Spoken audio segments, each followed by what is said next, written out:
पाकिस्तान में कम उम्र लड़कियों को जो एचपीवी की वैक्सीन लगवाई जा रही है, क्या उसे बांझपन होता है कि नहीं होता? इस सवाल का जवाब मैं आपको वीडियो में दूंगा। लेकिन सबसे पहले हम ये देख लेते हैं कि जो 15 से 27 सितंबर के दौरान पाकिस्तान में कैंपेन हो रही है एचपीवी की वैक्सीन की, उसके क्या क्या साइड इफेक्ट था और जिन मुल्कों में ये बहुत पहले से लॉन्च है और वहाँ पे लग भी रही है, उधर क्या रिजल्ट आ रहे हैं, ताकि हमें ये पता चल सके कि इसको लगवाने के क्या फवाइद है और क्या नुकसान है। और अगर हम ये नहीं लगवाते तो मैक्सिमम क्या ही मसला हो जाएगा, क्योंकि लास्ट 70-75 सालों से तो हमारी औरतें बिल्कुल ठीक है, तो अभी एकदम से हमें एचपीवी की वैक्सीन क्यों लगवाई है? तो सबसे पहले हम ये देखते हैं कि एचपीवी की वैक्सीन होती किसके लिए। ये एक वायरस होता है एचपीवी, जिसको ह्यूमन पैपिलोमा वायरस कहते हैं। ये सादा जबान में औरतों के पेशाब करने वाली जगह वेजाइना के अंदर पाया जाता है और थोड़ा सा अंदर करके बच्चादानी के बिल्कुल करीब सर्विक्स होती है। ये वायरस वहाँ का कैंसर करवा सकता है। पाकिस्तान में सर्वाइकल कैंसर के हर साल 5000 नए केसेस आते हैं, जिनमें से 3200 औरतें अपनी जान से हाथ धो बैठती हैं, सिर्फ और सिर्फ सर्वाइकल कैंसर की वजह से। औरतों में कैंसर से होने वाली अमवात में सर्वाइकल कैंसर, स्किन कैंसर और ब्रेस्ट कैंसर के बाद आता है। अब मसला ये नहीं है कि अमवात कितनी हो रही है, अमवात तो और चीजों से इससे भी ज्यादा होती है। मसला ये है कि ये एक ऐसी डिजीज है जो कि प्रिवेंटेबल है,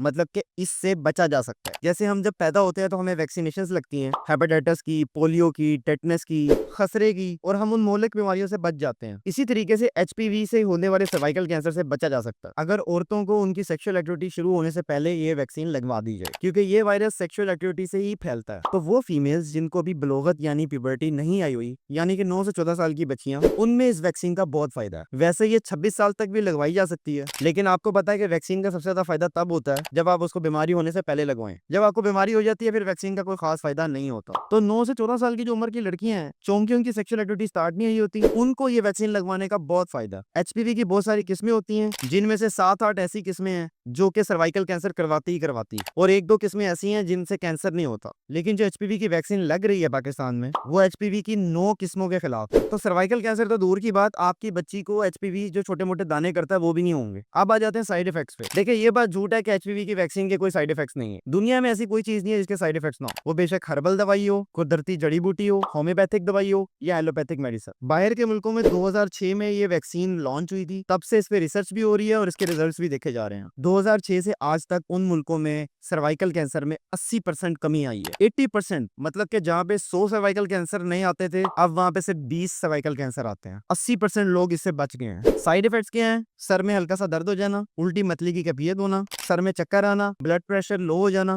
थकन थकन फील करना, हल्का फुल्का सा बुखार हो जाना, और जिस जगह पे वैक्सीन लगी है वहाँ पे रोड़ा बन सकता है, दर्द हो सकता है और सोजिश हो सकती है। इसके अलावा किसी भी रिसर्च ने ये साबित नहीं किया कि एचपीवी की वैक्सीन से बांझपन होता हो। पाकिस्तान की बदकिस्मती ये है कि जब भी कोई नई चीज आती है, यहाँ तो हमारे रिलीजियस स्कॉलर बगैर रिसर्च के उसको हराम करार दे देते हैं। यहाँ फिर जो नीम हकीम और अताई डॉक्टर होते हैं, वो उस चीज के बारे में कहना शुरू कर देते हैं कि ये तो बांझपन कराती है, कभी मर्दों में कभी औरतों में। तो इसका हकीकत से कोई ताल्लुक नहीं है, और ये सिर्फ पढ़ाई लिखाई से और इन्फॉर्मेशन से दूरी का नतीजा है। तो आज ही अपनी छोटी बच्चियों को, स्पेशली जो 9 साल से 14 साल की हैं, उनको ये वैक्सीन लगवाएं।